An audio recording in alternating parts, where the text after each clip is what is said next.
बड़ा रे जतन से साली के पटैली बड़ा रे जतन से साली के पटैली से हो साली दोसर संगे जाए से हो साली दोसर संगे जाए।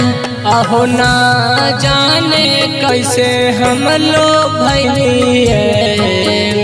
से हो साली दोसर संगे जाए से हो साली दोसर संगे जाए।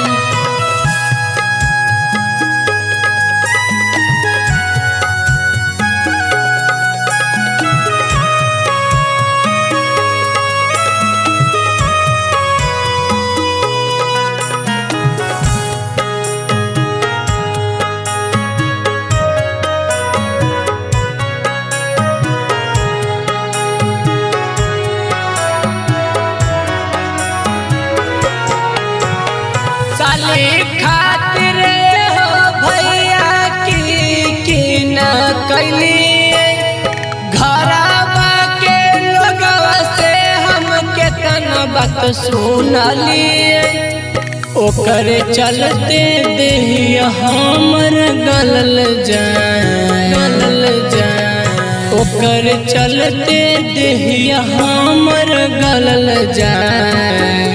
से हो साली दोसर संगे जाए से हो साली दोसर संगे जाए।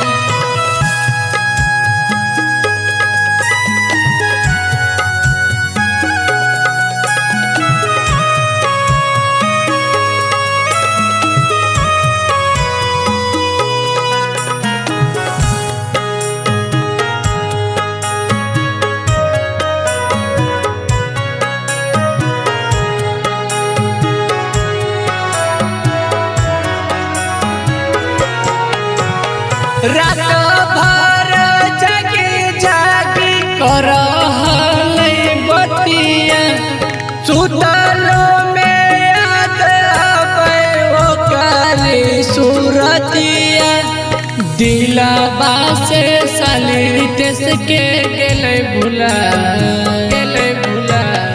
दिलवा से साली देश के गेले भुला।